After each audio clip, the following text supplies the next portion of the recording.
가시한 게 있나 보지? 요한복음. 응?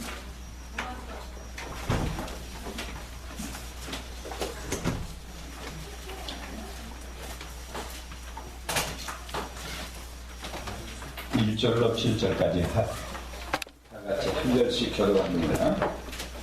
예수 그리스도의 종 바울은 사도로 부르심을 받아 하나님의 복음을 위하여 택당함을 입었으니 그로 말미암아 우리가 은혜와 사도의 직분을 받아 그 이름을 위하여 모든 이방 중에서 믿어 순종케 하나니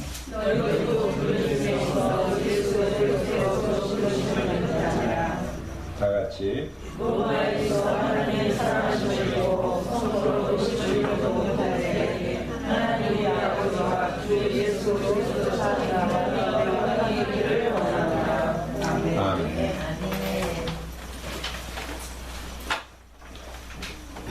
지난번 서론에서 물어볼 거나 의문나는 거 있으면 말씀하세요.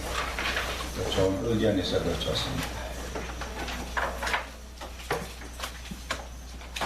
없어요? 그럼 이제 본문을 들어갑니다. 네, 전편, 바울 서신을 보면 대개 전편과 후편으로 나눠져 있습니다. 전편이 구원론이고 후편이 도덕론, 생활 되어 있습니다. 로마서도 1장부터 11장까지는 구원에 관해서 기록되어 있고 12장부터 시작해서 16장까지는 구원함을 받은 성도들의 생활 원리에 대한 것을 설명해 놨습니다. 그러니까 여기에서도 이방 종교들은 인간들의 행위와 생활이 전편에 나오고 그 결과에 따라서 구원을 받기도 하고 구원 받지 못하기도 한다. 그렇게 되어 있습니다. 그러나 우리 기독교는 구원받은 다음에 구원받은 사람으로서의 어떻게 생활할 것인가 생활이 후편에 나오는 겁니다. 왜 그렇죠? 왜 그렇습니까? 기독교하고 기독교를 제외한 모든 이방 종교가 틀리는 점은 바로 이것인데 선구원 후 생활, 이방 종교는 선생활, 선행위 후 구원 그렇게 되어 있는 것이 이방 종교입니다. 왜 그렇죠? 이미 택함을 받은 예정 구원을 네, 예. 기독교의 구원 역사는 하나님께서 구원하시는 겁니다. 이번에 제가 크리스마스 설교를 하면서 전 주일날은 크리스마스 전 주일날은 첫 번째 찾아오신 성부 하나님 그런 제목으로 설교를 했고 크리스마스 날은 둘째 번 찾아오신 성자 예수님의 강림, 탄생 그래서 설교를 했습니다. 근데 이제 그 다음에 세 번째 찾아오시는데 누가 찾아오셨죠? 성령님이 오순절 다락방에 찾아오셨어요. 지금은 임마누엘로 우리와 함께 하시고 계시는데 네 번째 찾아오시는 일이 또 있습니다. 바로 예수님의 재림입니다. 그러니까 성부, 성자, 성령 하나님께서 우리들에게 찾아오신 거예요. 기독교는 하나님의 인간을 구원하는 종교입니다. 기독교의 구원은 사람이 원함으로 되는 것도 아니고 힘쓰므로 되는 것도 절대로 아닙니다. 하나님이 만세전에 그의 주권적으로 택함 받은 사람들이 구원함을 받도록 되는 거예요.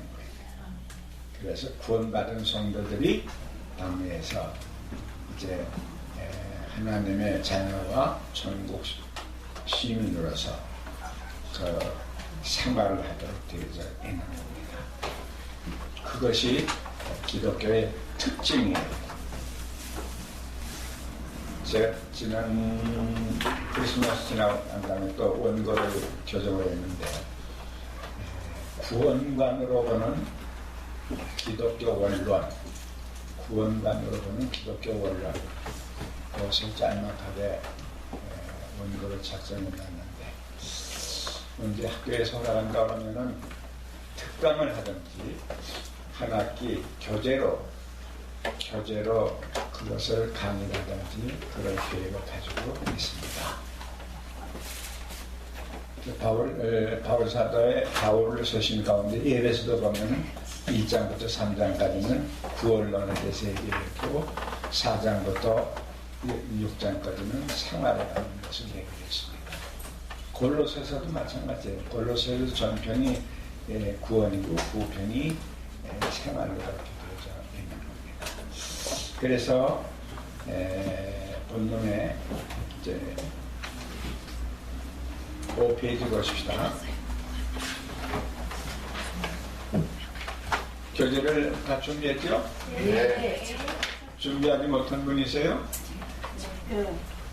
그래요? 네.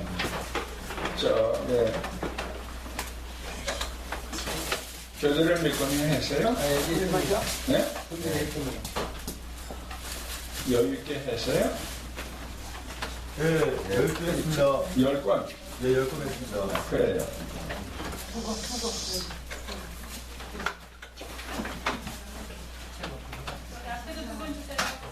세 권.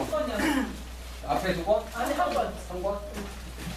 나도 하는 건 내가 오는 거 줘야 되겠다. 이건 그전 건데, 정보판이라고 할까, 한 3, 4페이지에 보충을 했어요. 네.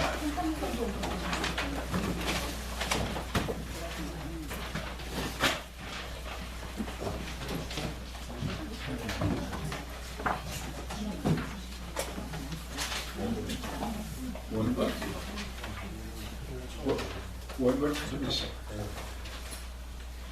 가지고 있다가 또 복사할 일 있으면 복사하고. 왜 그러는 거야?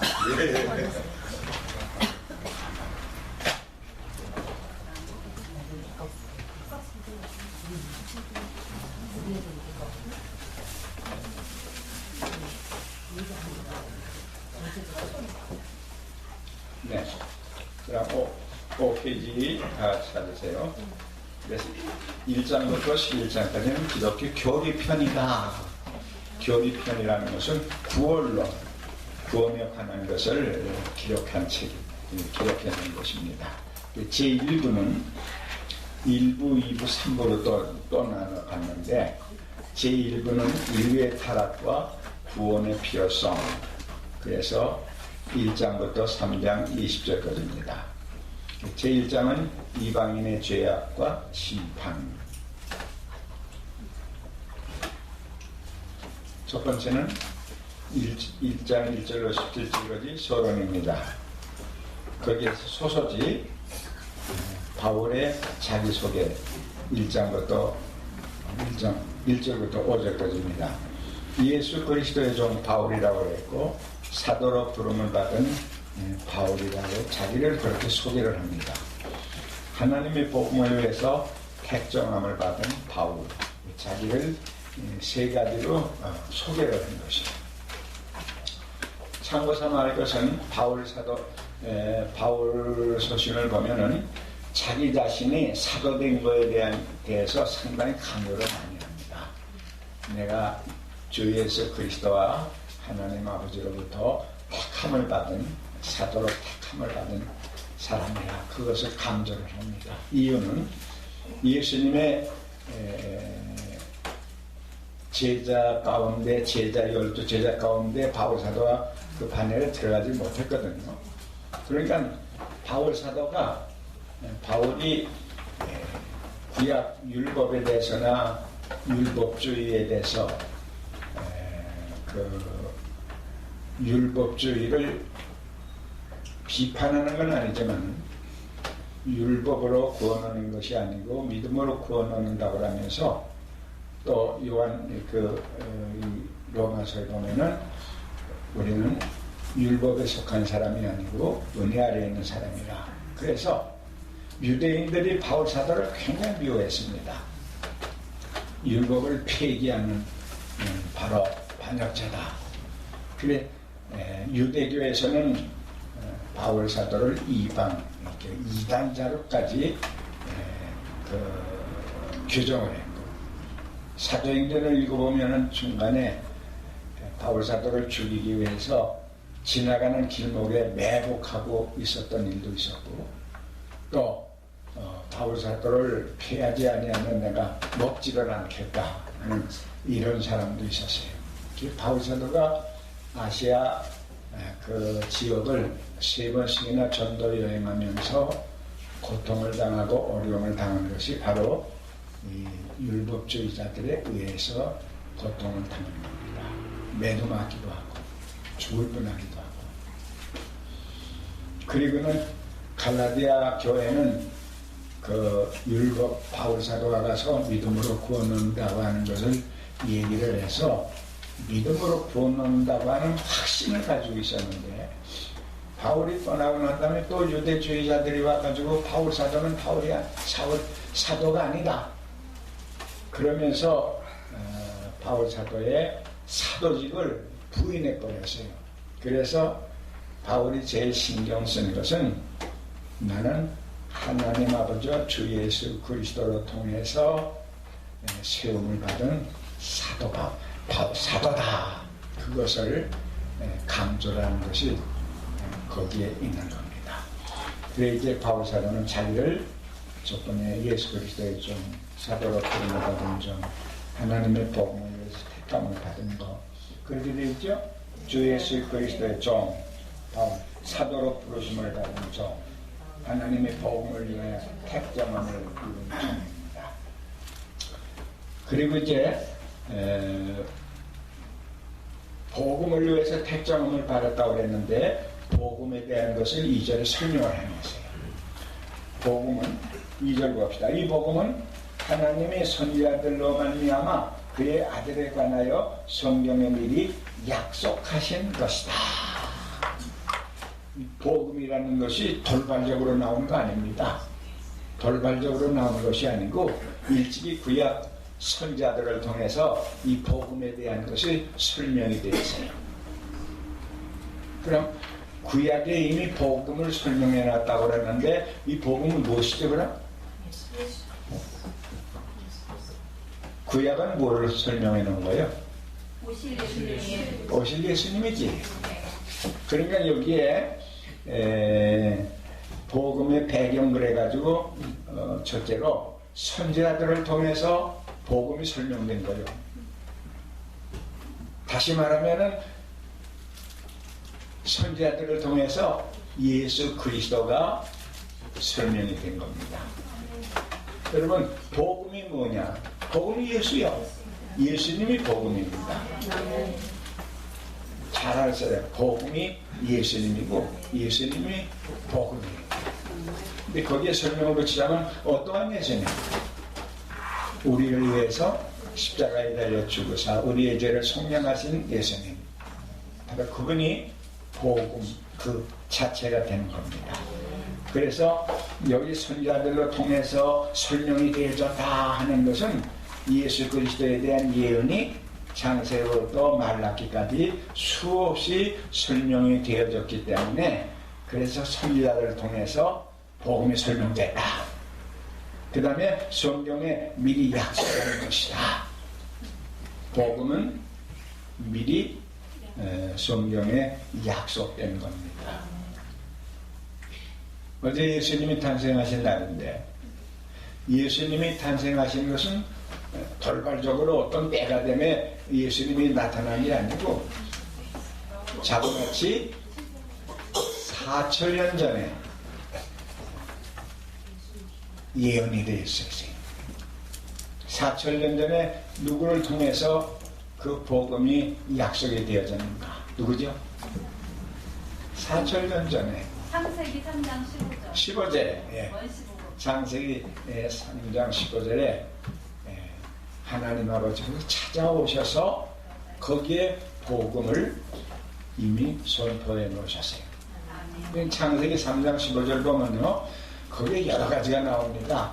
여인의 후손이라고 그랬으니까 예수님이 동정녀 마리아에게 나실 것을 이 암시해 놨어요.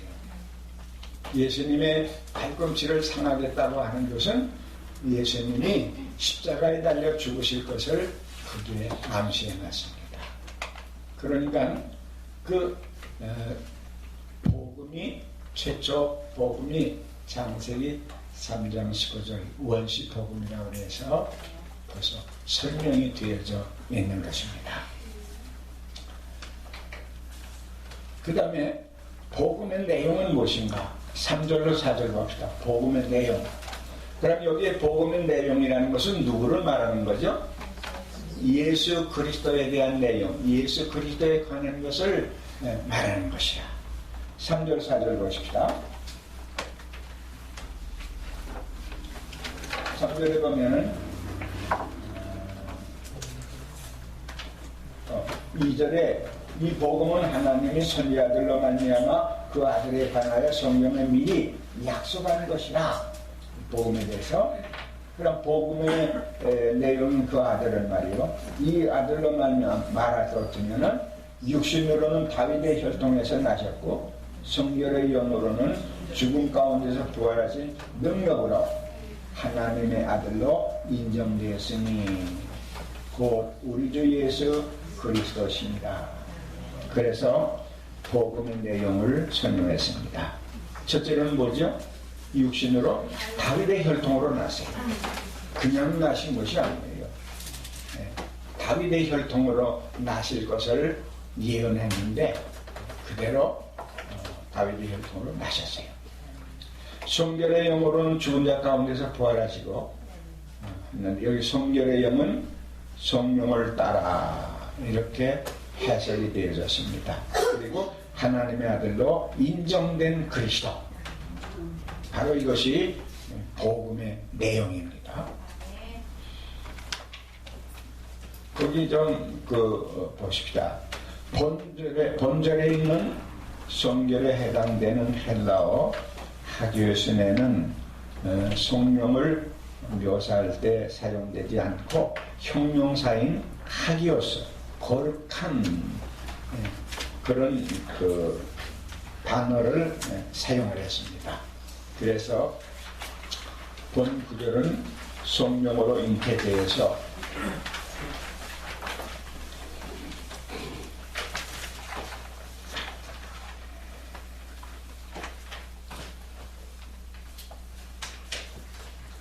보통 하기오신에 그렇게 되어 있는데 하기오스라고 되어 있는 건 거룩해서 죄가 없다는 그런 뜻입니다. 죄가 없다. 그러니까 예수님이 죄가 없다는 것도 벌써 동정녀 마리아에게서 탄생하신다는 그런 것을 여기에서도 강조하고 있는 겁니다. 성령으로 잉태되어 죄에 오염되지 않을 뿐 아니라 무한한 능력 가운데 있는 그리스도의 신성을 언급해 놨어요. 그래서 동정녀 탄생에 대한 것이 구약에도 나타나고 계속적으로 나타나다가 좀 직선적으로 설명한 것은 이사야 선지가 그랬죠. 보라, 처녀가 잉태의 아들을 낳으니 그 이름을 임마누엘이라 하리라. 그 다음에 5절은 복음으로 구원함을 받는다는 걸 얘기했습니다. 그 다음에 이제 6절로 7절은 수신자, 누가 이 로마서를 받았는가, 바울 사도가 써서 누구한테 줬는가, 바로 그 사람은 그리스도의 것으로 부르심을 입은 자들에게 보냈습니다. 그 다음에 하나님의 사랑을 입은 자, 성도로 부르심을 입은 자. 6절 7절을 한번 똑같이 읽읍시다. 시작.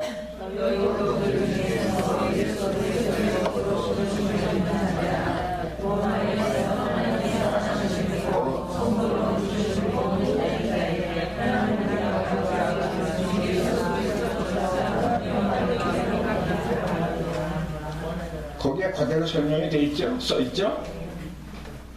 이 로마서를 받은 사람들은 그리스도의 것으로 부름받은 사람, 하나님의 사랑을 입은 사람, 성도로 부르심을 입은 자, 그래서 로마 교회 성도들을 이렇게 표현을 했어요. 그 다음에 무엇을 기원하는 거 아니? 은혜와 평강을 기원했습니다. 여기 보면은 은혜와 평강. 바울 사도의 그 서신에 보면은 언제나 주 예수 그리스도와 하나님 아버지로부터 은혜와 평강이 너에게 있을지어다. 그러면서 꼭 은혜와 평강을 빌었습니다. 그것이 바울 사도의 모범이에요. 은혜를 여러분 생각해 본다고 하면은 은혜 해결할 때에 속죄 은혜, 구원의 은혜, 영생의 은혜, 그렇게 세 가지로 나눌 수 있습니다. 우리는 은혜를 이렇게 체계적으로 생각하세요. 우리가 이제 첫 번째 죄인이었는데 죄에서 용서 안 받았죠? 속죄 안 받았어요. 그래서 첫째는 속죄 안 받은 은혜.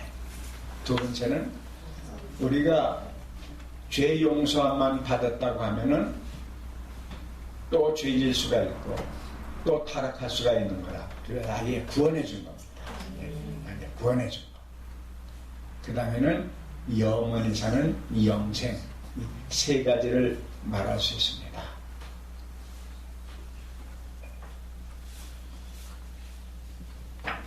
제가 이제 집회 가든지 뭐 헌신 예배 가든지 가서 이제 기도하는 내용들을 들어보면요,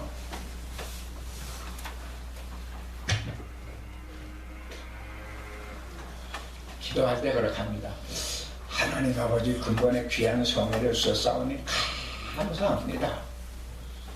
하나님의 것은 이번 기회를 통해서 전무후무한 은혜를 받는 기회가 되게 해주시기 바랍니다. 그러는 거라. 전무후무한 은혜. 그전에도 없었고 앞으로도 없는 그러한 은혜를 받게 해달라고 기도를 합니다. 맞았어요? 틀렸어요? 틀렸어요. 왜 틀렸어? 어? 큰 은혜 없어요. 이미 우리는 큰 은혜는 이미 다 받아놨어. 우리들은 은혜를 받은 사람이에요. 그러면 우리는 기도한다든지 또 뭐 봉사를 한다든지 하면서 순간순간 받는 은혜는 무슨 은혜냐? 때를 따라서 돕는 은혜예요. 돕는 은혜.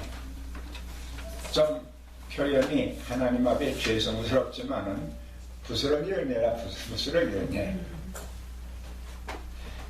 큰 은혜, 근본적인 은혜는 이미 우리가 받았어요.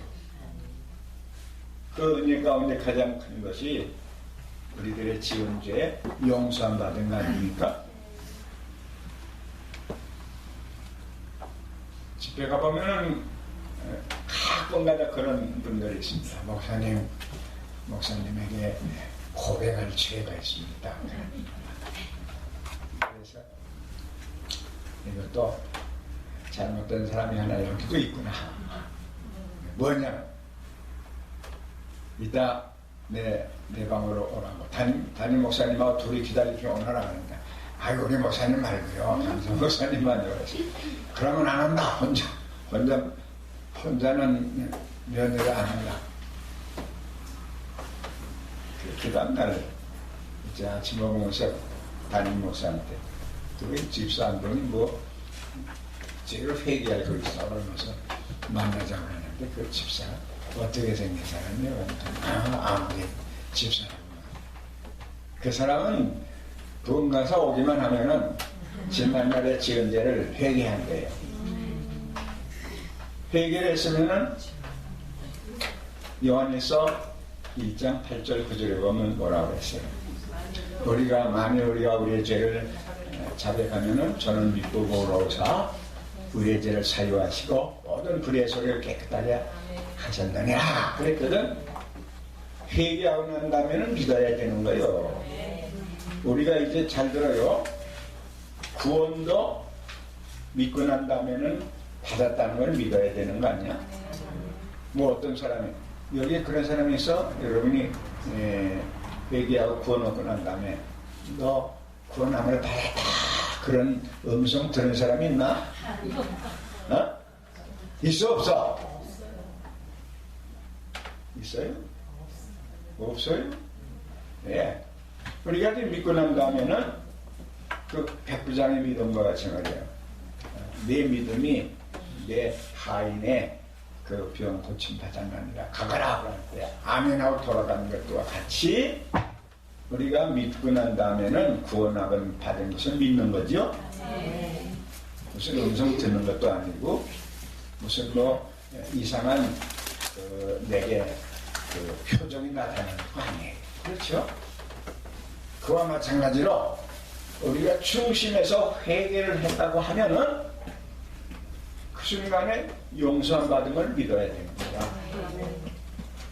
그래 내가 그 다음에 그 여자를 오라고 그랬어. 오라고 그래가지고 무슨 죄야? 고백해봐. 고백을 해서 자매님이 집사야 권사야? 집사야. 집사님이 이 죄를 몇 번이나 회개했어? 그러니까 몇 번 됩니다. 아니 몇 번 되면은 회개를 했으면은 용서함 받은 줄을 알아야지. 그걸 몇 번씩이나 얘기하면은 하나님께서 막 야야 내 죄는 이제 지난번에 내가 듣고 용서해주고 나는 기억도 안 하는데 왜 그걸 가지고 또 와서 기억나게 만드느냐. 그렇게 예수님이 하시는 음성을 들어야 돼. 우리 한국 사람은요 이 감정의 호소라는 수가 많아. 감정을 어떤 표정으로 삼는 것이 많은데요. 자 들어봐요. 감정은 우리들의 감정은요 물론 다스려야 되지만은 심판의 대상이 안 됩니다.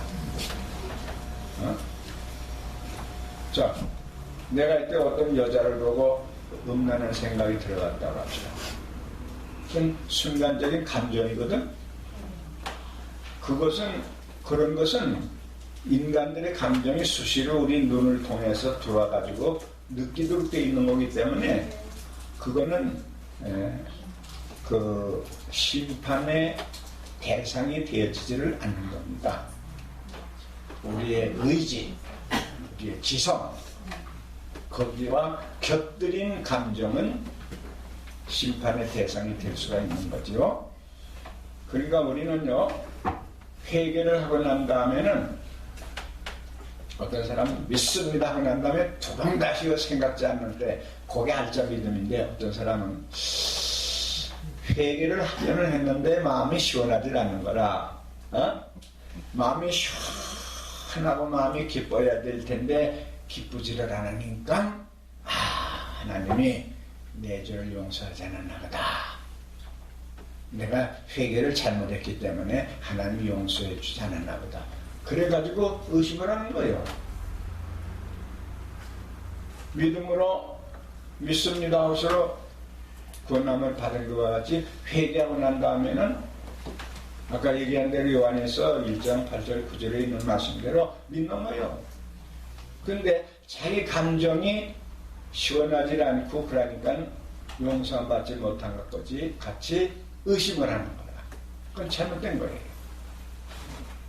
그 사람이 하나님의 음성을 듣지 못해 그렇지 다시 가서 회개할 때 야 이놈아 내 죄를 내가 기억도 안 하는데 또 그랬죠. 너희들의 죄를 뒤로 던져버린다고 했죠. 그러니까 우리는 믿음으로 죄를 고백하고 회개했으면 아멘하고 믿는 겁니다. 생각할 필요가 없어요. 하나님을 잊어버리고 말하면 내가 생각해가지고 하는 그런 것들 다 잘못된 거예요. 그러니까 우리들은 회개하고 난 다음에도 용서함 받은 것을 믿어야 돼. 구원도 믿으면서 내가 구원받았다고 하는 확신을 갖는 겁니다. 그게 올바른 믿음의 자세입니다. 됐습니까? 그래서 우리가 은혜를 받았는데 제일 큰 은혜는 이 세상에 태어나서 예수를 믿는 그날까지 지은 죄, 그 죄를 한꺼번에 다 중생할 때에 용서한다. 어떤 사람은요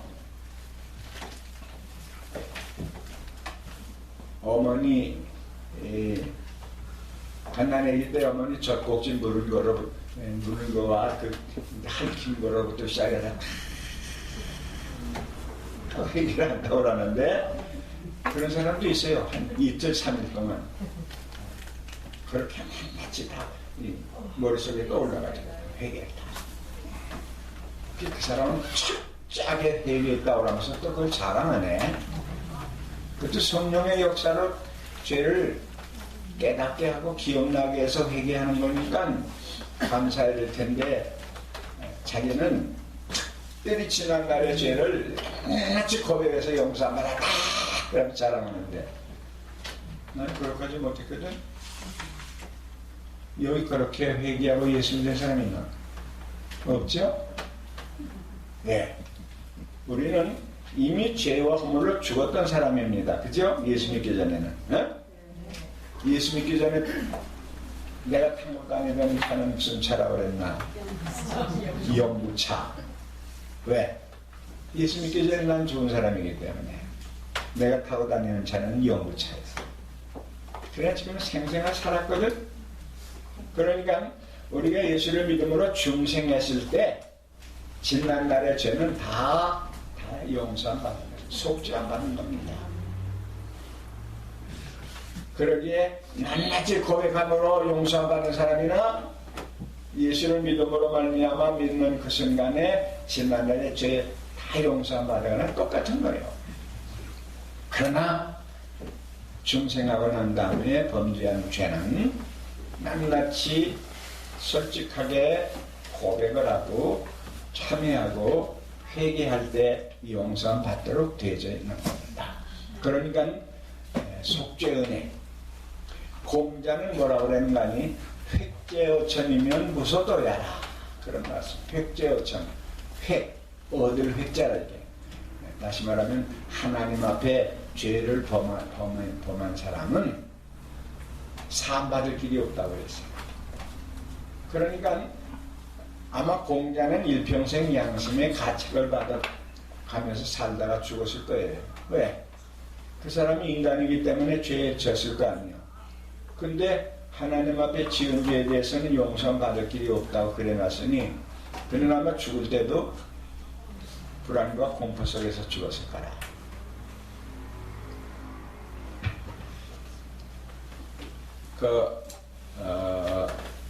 공자는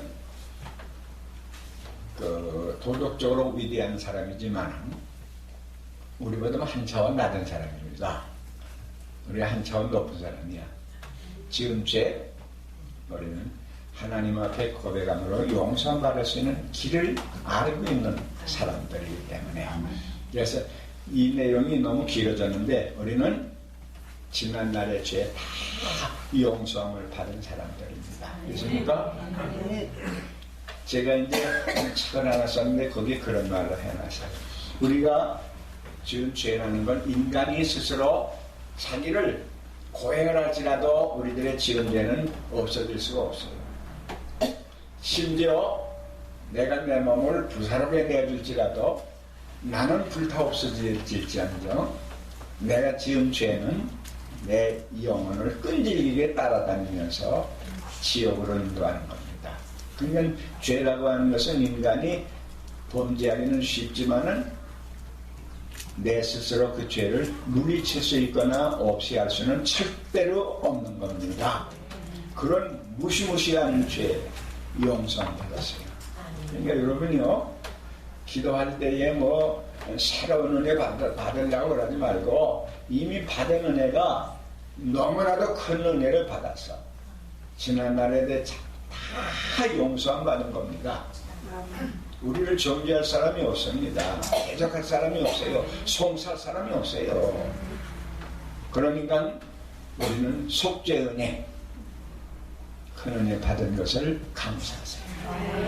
기도할 때 뭐 하나님 앞에 맡겨놓은 것 같이 그냥 급해 빠져가지고 뭐 달라고 하지 말고 생각해봐요. 지난날 내 생활 이런 생활했댔는데 그러한 엄청난 죄 용서 받은 것을 한번 음미하면서 눈 감고 기도 시작해보세요. 그러면은 기도하기도 전에 은혜 받고 기도하기 전에는 눈물이 나고 기도하기 전에 감격스러워지고 그렇게 되는 거예요. 이게 속죄 은혜. 그 다음에 두 번째로는 구원의 은혜입니다. 이 구원은요, 인간이 세상을 주고 하나님 나 구원해달라고 할지라도 하나님의 주권에 의해서 주고픈 사람에게 주지 인간들이 달라고 주는 거 절대로 아닙니다. 속죄 은혜와 구원의 은혜 어떻게 틀리는가 이제 얘기해 봅시다. 어떤 서양 선교사가 이제 한국에 와서 복음을 전하러 다니는데 웬 사람을 길거리에서 사정없이 패는 거라. 그러니까 이 선교사가 가만히 보니까 너무나 아프다. 그래서 왜 그 사람을 그렇게 때리느냐? 그러니까 그 사람이 하는 말이 당신 양코백이가 돼가지고 내가 돈 주고 산 노예를 내 마음대로 부리기도 하고 때리기도 하는데 네가 왜 상관하느냐? 그러면서 투명스럽게 항의를 하는 겁니다. 그러니까 그 선교사가 하는 말이 그래요. 당신이 그 노예를 얼마 주고 샀는지 모르지만 내가 그 돈을 치울 테니까 나한테 그 노예 팔 수 없습니까? 그래서 그러다가도 배기 싫고 말도 안 듣고 그 병 들어서 꼬랑꼬랑하면 일도 제대로 못하는데 이게 돈을 상당한 액수를 주고 팔 수 있는 기회가 됐으면 얼마나 좋아요. 팔겠습니다. 얼마요? 얼마요? 그게 선교사 그 돈을 주고 그 노예를 샀어요. 그러니까 그 노예는 얼마나 감사합니까? 그래서 저를 꾹꾹꾹 하면서 날이 돼서 시키는 대로 하겠습니다. 그러니까 그 선교사가 하는 말이 이제 나는 당신을 노예로 내 것으로 만들지 아니하고 당신이 자유를 줄 테니까 마음대로 다 살아라 그랬어요. 그러니까 이 사람은 자기의 몸값은 이미 다 이 선교사가 지불했죠. 그냥 누구의 매이는 사람은 아닌 거야. 그러나 이 사람은 그 당시에 노예 제도가 되어져 있기 때문에 이 흑인은 그냥 어떠한 특별한 보장이 없이는 돌아다니다 또 노예로 잡혀갈 수밖에 없는 거야. 나를 당신의 노예로 삼아주시기 바랍니다. 나를 자연인으로 삼는다고 할지라도 오늘 돌아가는 세상 추세가 빚이 까만 사람은 종으로 팔려가도록 되어 있기 때문에 나는 앞으로도 자유스러울 수가 없습니다. 그랬어요. 그러니까 그 선교사는 좋다. 그러면은 내 종이라고 하는 신분증을 하나 줄 테니까 가지고 있으면서 급할 때는 그걸 내놔봐라. 그러나 나는 너를 자유케 해준다. 그래서 그를 자유케 해줬어요. 그럼 여기에서 두 가지가 다 충족된 거야. 다시 말하면 속죄함 받은 거 하고 또 다시 죄 가운데 빠지고 마귀의 사자가 될 텐데 구원함을 받았기 때문에 다시 그 죄의 종이 될 필요가 없는 거라. 그와 같이 우리들은 지난날에 이제 다 용서함 받았어요.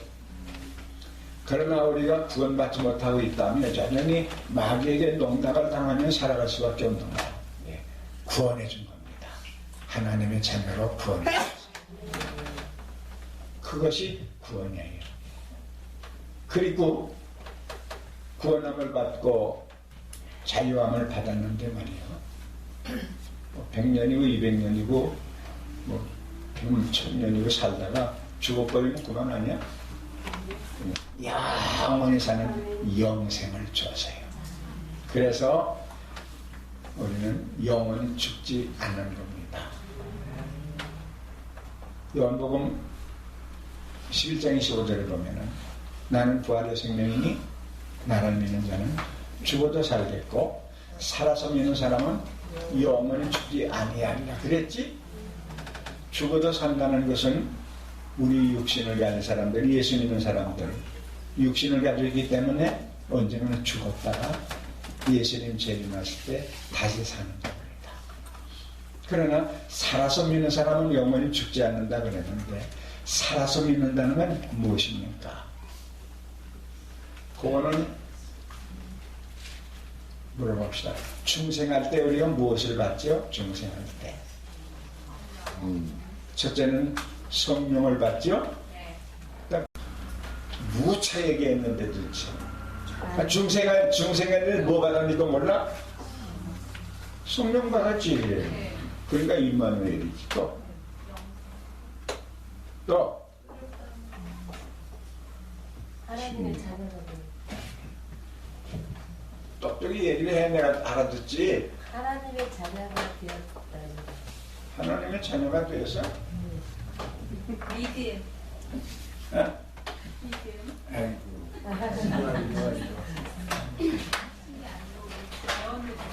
몇 번씩이나 얘기했다.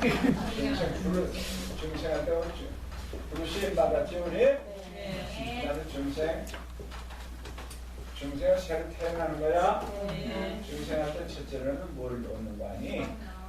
성령을 받아요. 성령. 둘째는 생명을 받는 거야. 생명은 죽지 않는 생명이야. 우리가 가지고 있는 생명은 죽는 생명이지 유한한 생명인데 이건 무한한 생명이야. 죽지 않는 겁니다. 이거는. 그 다음에 또 여기 계속해서 보면 또 뭐 있어? 회심, 믿음. 믿음은 여기 와가지고 믿음이란다.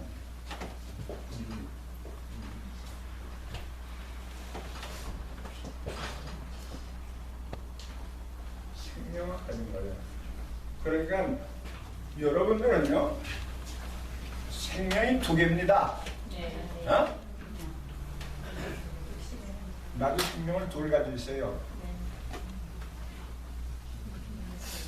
어머니 뱃속에서 태어날 때 받은 생명이 하나 있고, 그 다음에 성령으로 중생 다시 태어날 때 받은 생명이 또 하나 있고, 근데 이 생명은 죽지 않은 생명, 하나님이 가지고 계시고 예수님이 가지고 계신 그 생명입니다.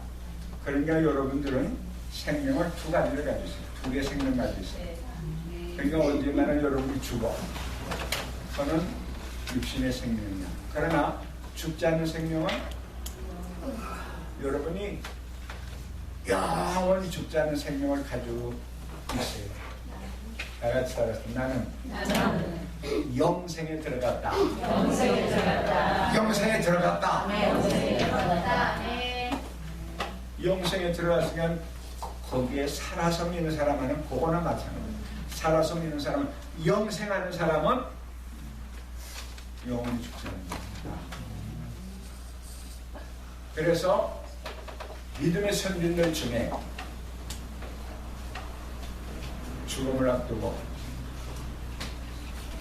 집행관들이 내가 예수를 지금이라도 부인하면은 너로 살려주겠다 해가지고 죽여라. 내가 내 육신의 생명은 죽일 수 있지만 내가 믿음으로 받은 영원한 생명은 내가 죽이지 못합니다. 왜? 죽지 않은 생명을 가지고 있기 때문에 그렇습니다. 그래서 구원의 은혜, 속죄의 은혜, 구원의 은혜, 영생의 은혜, 이것이 우리가 받은 큰 축복이에요.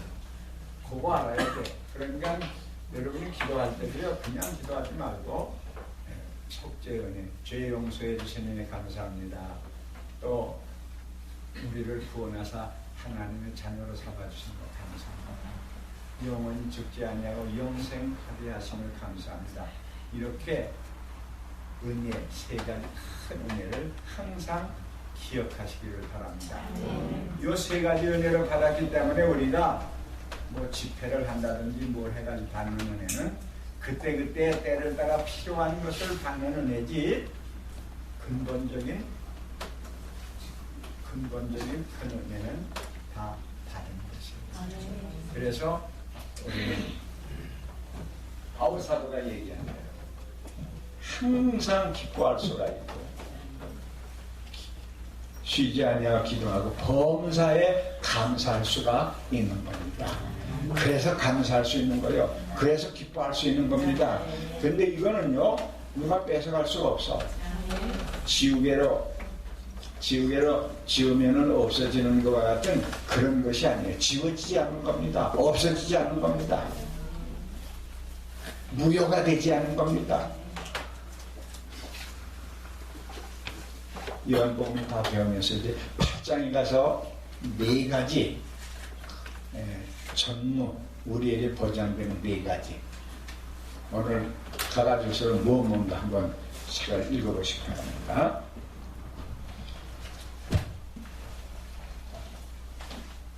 그래 여기에 이제 은혜와 그 다음에 우리 아버지와 주 예수 그리스도로 쫓아 은혜와 무슨 은혜? 첫째는 속죄 은혜, 두 번째 구원의 은혜, 세 번째 영생의 은혜. 은혜와 평강이 있기를 원하노라 그랬어요. 평강이 있기를 원하노라. 이 평강이라고 하는 것은 속죄 은혜, 구원의 은혜, 영생의 은혜를 받은 사람들이 갖는 그 받은 결과, 그 상태를 뜻하는 겁니다. 여러분이 어떠한 어려운 형편 가운데에서도 속죄, 구원의 은혜, 영생의 은혜를 생각하고 감사한다면은 그 모든 조건과 여건 속에서도, 역경 속에서도 감사할 수 있고 평강을 누릴 수가 있는 겁니다. 바울과 실라가 말이죠. 매를 맞고 옥중에 들어가서 착고를 차고 있었는데 그네들의 입에서 찬송이 나왔죠. 바로 그런 평강이라고 합니다. 그게 그런 평강을 말하는 겁니다.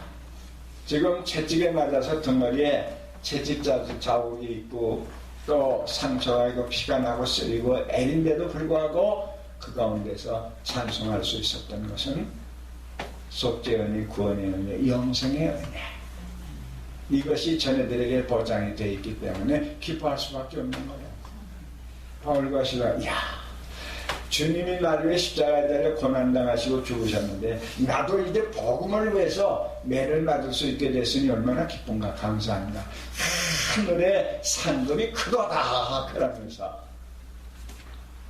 이북서 나온 백중걸 목사님이라고 머리가 하얀 목사님이 계셨는데 그분은 예수를 믿으면서 요한계시록을 외우는 분이라 1장부터 마지막까지. 근데 그분이 이북에서 신앙생활하고 목회하면서 한 번도 붙들려간 적도 없고 매가지 적도 없는 거라.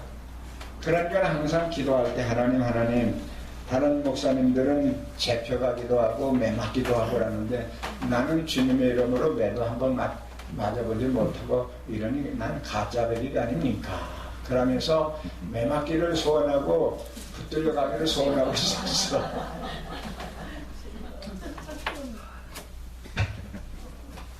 내가 오늘 새벽기도 끝나고 난 다음에 아무래도 너무 바깥에서 끝는 거라면 옳다.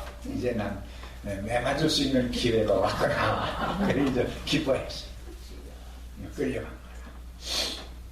내무서에 끌려가가지고 백종을 동무 임자는 왜 동무는 왜 예배드리지 말라고 하는데 예배를 드리는 거야. 그러니까 내가 예배를 인도하고 예배를 드리는 것은 나를 보내주신 하나님 앞에 감사해서 드리는 거고 또 그 사명이 주었기 때문에 인도하는 것이야. 이 새끼 어디다 내 곳으로 말대고야 이러면서 바지를 탁 차는 거야. 아이고 하나님 감사합니다. 그러니까 이 새끼 봐, 이 동부 이 새끼 봐라 그러면서 또 바지를 탁 뜨니까 아이고 감사합니다. 때리면 감사, 또 때리면 감사. 그러니까 아이고 아프다 그러면서 그냥 비명을 질러야 때려도 좀 힘이 나는 거야. 아 이거 때려도 그냥 감사하다 그러니까 재미가 없는 거야. 그래가지고 너무 가서 기다려 그러면서 놔주더랍니다. 그래서 나와가지고 매 맞는 것도 복 받은 사람이 매 맞추님의 이름으로 매 맞지, 나는 그런 복을 받을 자격이 없어 매도 맞지 못하고 나왔구나.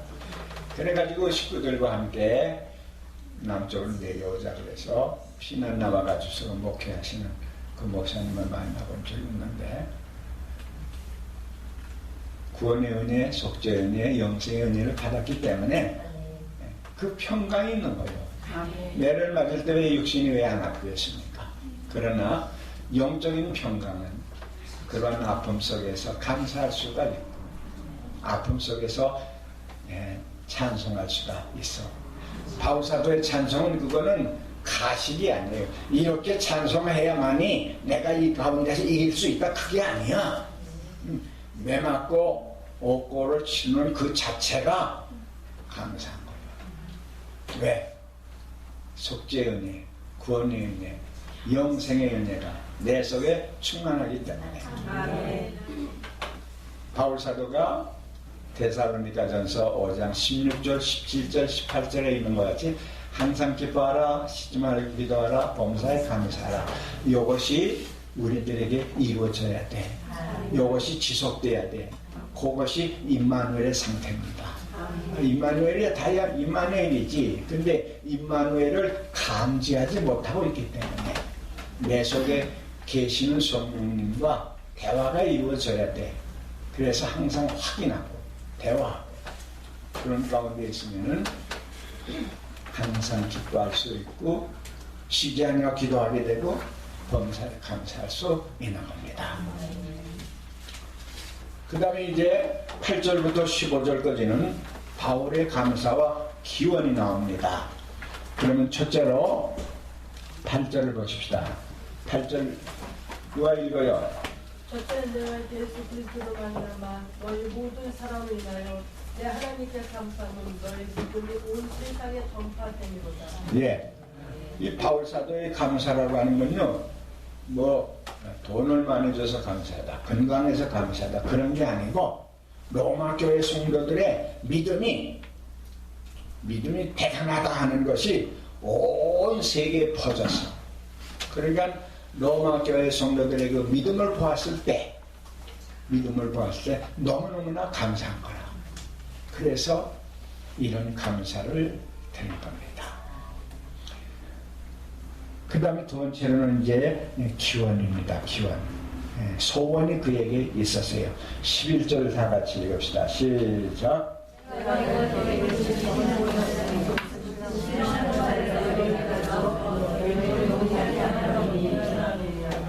네, 그는 소원이 있었는데 보기를 원하는 거예요. 로마 교회에 가고 싶은 생각이 있었어요. 보세요. 로마의 대로마 제국이 말이요, 그 도시에 교회가 생겼다고 하니까요. 또 그네들의 믿음이 대단하다는 것이 그 소문이 퍼졌어요. 그러니까 가고 싶을 거 아닙니까? 근데 그 뒤에 보면 여러 번 가고 싶어 했지만, 여러 번 가고 싶었지만은 갈 기회를 얻지를 못했다. 그것이 나오는 겁니다. 그럼 왜 보기를 원하는가? 신령한 은혜를 나눠주기 위한 것입니다. 11절에 있죠? 바울 사도가 가서 내가 가진 속죄의 은혜, 구원의 은혜, 영생의 은혜, 이 넘치는 은혜를 나누고 주고 싶은 그런 생각이 있는 거라. 그 다음에 두 번째로는 신앙의 유익과 안위 때문에 그네들을 만나가지고 믿음의 도리, 하나님의 사랑, 하나님의 은총, 이런 것들을 이제 가르칠 때 저네들이 얼마나 기뻐하며 감사할 것인가, 저네들의 신앙에 유익을 끼칠 것을 생각할 때 보기를 원했던 겁니다. 그 다음에 14절로 15절은 채무의식이 있어서 그래서 보기를 원했던 겁니다. 14절로 15절 봅시다. 시작.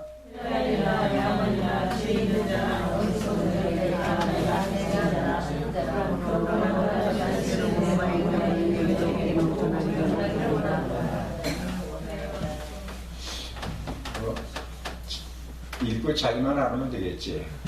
좀 똑같이 읽어봐요. 또박또박 되면서 척척척해서. 자, 여기 보면은 철저한 소명 때문이라 채무의식. 여러분 그거 생각해 봤어요? 내가 이제 초등학교 2학년 때 복음을 듣고 예수를 믿기 시작했는데, 그때 내가 복음을 듣기까지는 초대교회에서 성령 충만받은 사도들이 흩어져서 그 사람들에게 복음 듣고 구원을 받은 사람들을 또 다른 사람에게 그 오간에는 매도 맞고 순교도 당하고 그런 수수만만한 사람들의 입을 통해서 그네들의 전도 활동을 통해서 수천 명 수만 명의 그 믿음과 전도에 의해서 그 복음이 나한테 들어온 거예요. 그러니까 여러분 한 사람 한 사람이 복음을 듣고 예수를 믿기까지에는 수천 수만 수십만의 사람들의 고난과 핍박과 역경 속에서도 굴하지 아니하고 전달해준 그 복음이 나에게까지 들어와서 내가 예수 믿게 된 거야. 그러니까 나한 사람을 구원하시기 위해서 택함받고 구원받고 전도 사명을 가지고 전도한 수수만만의 사람들의 사랑과 희생에 의해서 이루어진 하나의 열매입니다. 그걸 생각해 보세요. 아, 나는 빚진 사람이로다. 그런 채무의식이 들어갈 수밖에 없는 거죠. 내가 그 사람의 이름을 잃어버렸는데 다음 주에 있으면 알려드릴게요. 한때 박사가 말이에요. 소재에서 이제 이렇게 글을 쓰다가 갑자기 잠이 들었어. 잠이 들었는데 그 주위에 유명한 사람들의 사진을 쭉 붙여놨는데 이제 꿈에 말이야. 꿈에 잠이 들었는데 그 사람이 한 사람이 와가지고 이 사람의 저고리를 그래서 또 그 다음에는 넥타이를 풀어가 와이셔츠를 풀어가 구두를 벗겨가고 양말을 벗겨가 그래서 깜짝 놀라서 깨보니까 꿈이었는데 이게 대체 뭔가 그랬더니 깨닫게 된 거예요. 아, 내가 박사라고 하는 허울전 학위를 가지고 있는데 내 속에 들어있는 지식이라는 것은 내가 창작해낸 거 아니잖아. 그치? 초등학교 때부터 배우고 중학교, 고등학교, 대학교, 대학원, 석사, 박사까지. 그러니까 이 사람에게서 듣고 저 사람의 지식, 많은 사람의 지식을 내가 주워 모아가지고 박사가 되어준 거라. 그러니까 그분이 깨닫기를 내가 박사가 되었다고 하는 것은 많은 사람의 빚진 자라. 채무의식을 가졌다고 하는 겁니다. 여러분 한 사람이 예수를 믿고 하나님의 자녀로 세움을 받기까지 자그마치 그 기간은 2000년 동안 그렇죠? 2000년 동안에 그 복음의 말씀이 전달돼가지고 그래가지고 나에게 여러분들에게 전달돼서 그러니까 나는 빚진 사람이 아닙니까? 사랑에 빚진 사람이다. 바울 사도는 바로 그것을 알았어요. 여기에 보면은 헬라인이나 야만인이나 지혜 있는 사람이나 어린 사람이나 다 내가 빚진 자라 그랬습니다. 내가 늘 얘기하지만은 예수 믿으면서 교만한 사람은 아주 그 잘못된 사람입니다. 신앙이 잘못되거나 신앙이 유치하거나 한 사람이에요. 별 볼 일 없는 사람이에요. 그가 뭐 40일 금식 기도를 했다고 해도 뭐 가짜입니다. 절대로 가짜예요. 은혜를 받은 사람이 없어요. 늘 얘기하죠. 은혜를 받은 사람은 첫째는 무엇이 있나 봐요. 겸손한다. 은혜 받은 사람은 신앙생활을 필요하는 사람은 겸손한 사람이에요. 절대로 자랑하지 않습니다. 남을 무시하지 않습니다. 다음에 두 번째 무엇이 있어 그 사람에게? 사랑이 있어요. 은혜를 바라는 사람은 사랑이 있게 말입니다. 성령 충만 받으면요 모든 사람이 다 사랑스러운 거예요. 삼남한상이 다 사랑스러워요. 새벽에 이제 휴지하느라 바람에 펄펄 개가 짖는데 개소리를 들어도 기쁘고 자기 기쁜 것 겁니다. 아름다운 것들, 사랑스러운 것들. 그러니까 우리는 사랑하자, 서로 사랑하자라는 것, 지어먹고 사랑하는 것, 그거는 가식이 되기가 쉬워요. 지속될 수가 없어. 내가 이제 작심, 마음의 결심을 하고 누구 사랑한다고 합시다. 그건 한계가 있는 거예요.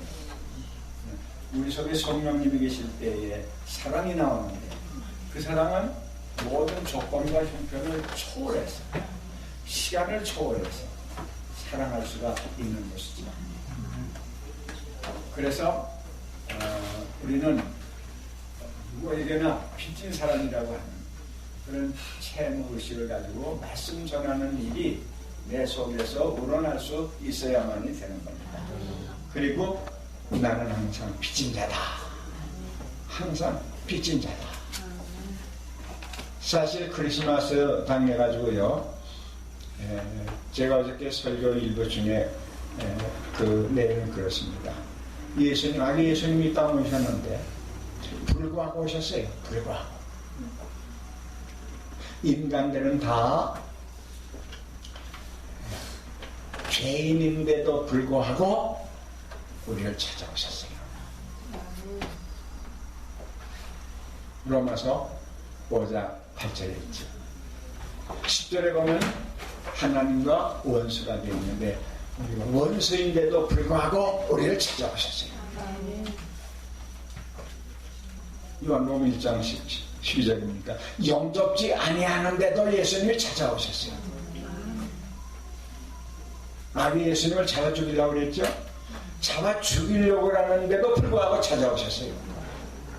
이게 사랑이에요. 사랑에 의해서 그와 같은 일을 하나님이 하셔서 예수님이 이 땅에 찾아오신 겁니다. 그러니까 오늘 이 시간에 우리가 한 가지 알 것은 사랑의 은사, 성령 충만 받아서 사랑의 은사를 받을 때 그것이 자연스러운 그리스도인의 신앙 생활이 되어지는 겁니다. 그리스도인의 생활은 겸손, 그 다음에 사랑, 봉사, 항상 채무의식을 가지고 책임을 다하는 것, 사명 다하는 것, 그런 생활이 우리들에게 나타날 수 있는 겁니다. 그 다음에 이제 5대지를 넘어가서 복음에는 위대한 능력이 있다. 1장 16절로 17절까지 있어요. 복음을 부끄러워하지 않은 이유, 복음에는 위대한 능력이 있기 때문입니다. 16절, 17절 다 같이 시작! 이 복음은 모든 믿는 자에게 구원을 주시는 하나님의 능력이 됩니다. 첫째는 유대인에게요, 헬라인에게로다. 복음에는 하나님의 의가 나타나 믿음으로 믿음의 의를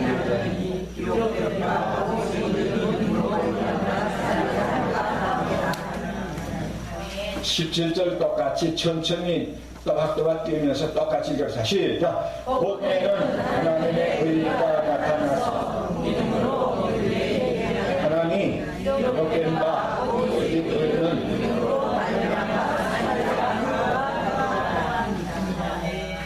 네, 복음의 위력, 복음에는 위대한 능력이 있습니다. 그렇기 때문에 바울 사도는 복음을 전할 때 부끄러워하지 하지를 않았어요. 복음을 전하기만 하면은 거기에 능력이 나타나는 겁니다. 기적이 나타나는 겁니다. 죽은 사람들이 살아나는 거예요. 사형 선고받고 지옥 갈 사람들이 면제함을 받고 영생을 얻도록 되어 있는 놀라운 역사가 이 복음 속에 있는 겁니다. 왜 바울 사도는 복음을 부끄러워하지 않았는가? 복음은 구원의 능력이 있기 때문입니다. 나도 이제 좀 예수를 믿으면서 전도하려니까 참 쑥스럽기도 하고 그렇대요. 근데 어느 날 새벽 기도 하는데 하나님께서 말이에요. 이 성령을 물 붓듯이 부어주는 거라. 오늘 아침에 그 눈보라 쳤죠. 그렇게 그 눈송이에 이만큼씩의 눈송이 하나. 그런 소뭉치 같은 그런 눈 같은 것이 말이야 나한테 촥 내리는데 내가 몸 밖에 있었는지 몸 안에 있었는지 모른다는 것 없이 새벽에 저 시간에 사람들 다 나와 나 혼자 있는데 그래 성령의 역사가 나다. 그게 바로 성령의 역사라구나 그러면서 감사를 했는데 아까 얘기한 대로 첫 번째는 기쁨이 넘치고 아멘. 두 번째는 모든 것을 볼 때 아름답고 또 사랑스럽고 아멘. 미운 사람이 하나도 없어요. 미운 것들이 없어 다 고와요. 다 아름다워. 근데 복음을 전하고 싶은 거야. 복음이 전하고 싶은데 뭐라고?